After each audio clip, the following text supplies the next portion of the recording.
Hi hello नमस्कार सर्वांना, स्वागत आहे तुमचं माझ्या यूट्यूब चॅनलवर. तर चला आज आपण मूग डाळीपासून असा नाश्ता झटपट कसा तयार होतो ते आपण बघणार आहोत. तर हे बघा, ही मी एक वाटी एका पसरट भांड्यामध्ये मूग डाळ घेतलेली आहे आणि त्यामध्ये आता पाणी टाकायचं आहे आणि व्यवस्थित स्वच्छ अशी धुवून घ्यायची आहे.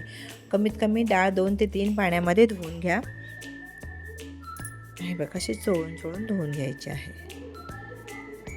आता ही बघा, मी साधारणतः 2 ते 3 वेळा धुवून घेतलेले आहे. आता डाळ बुडेल इतकं, म्हणजे अर्धा 1 इंच पाणी वरती राहील इतकं पाणी ठेवायचं आहे आणि झाकण ठेवून आता अर्धा तासासाठी मी भिजत ठेवलेले आहे. तुमच्याकडे जर टाईम नसेल तर पाणी गरम करा आणि त्यामध्ये 5 मिनटं भिजत ठेवून द्या. 5 मिनटात ही मूग डाळ भिजली जाते.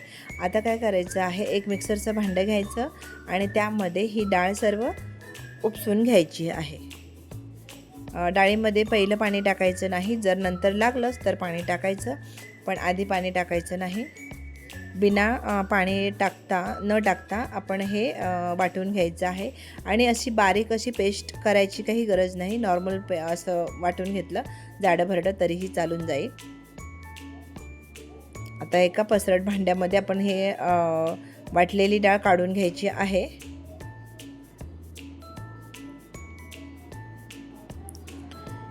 आता हे बघा, आपण काढून घेतलेले आहे. 1-2 मिनटासाठी परत फेटून घ्यायचं आहे. फेटलं की जेणेकरून डाळ हलकी होते, म्हणून फेटून घ्यायची आहे.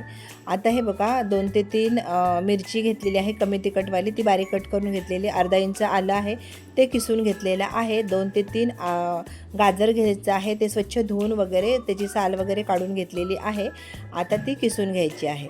आता हे बघा, हे सर्व आलं, मिरची आणि हे गाजर हे बारीक केलेलं आहे ते याच्यामध्ये टाकून घ्यायचं आहे.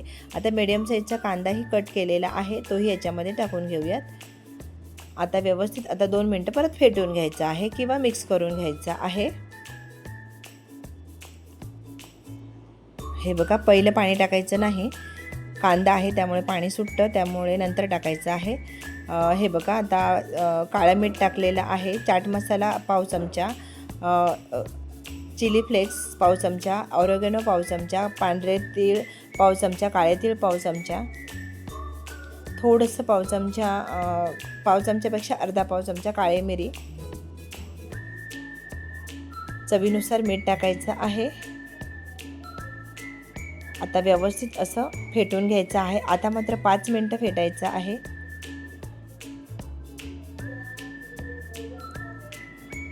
हे बघा, थोडंसं बाइंडिंग येण्यासाठी 1 चमचा बेसन पीठ टाकलेलं आहे आणि 1 ते 1.5 चमचा पाणी टाकायचं आहे आणि आता फेटून घ्यायचं आहे व्यवस्थित.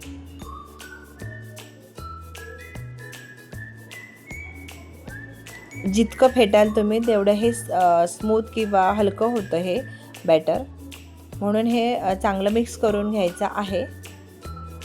आता हे बघा, हे आता पाणी टाकलेलं फक्त मी 1 ते 1.5 चमचाच पाणी टाकलेलं आहे. हे कांदा पण टाकल्यामुळे ह्याचं पाणी सुटतं, म्हणून आपण पाणी जास्त टाकायचं नाही. आता हे बघा, एक पॅन गरम करायला ठेवलेला आहे. 1 चमचाभर असं तेल टाकायचं आहे आणि व्यवस्थित असं पूर्ण तव्याला हे लागलं गेलं पाहिजे. आणि हे बघा, आता पूर्ण तव्याला असं लावून घेतलेलं आहे तेल.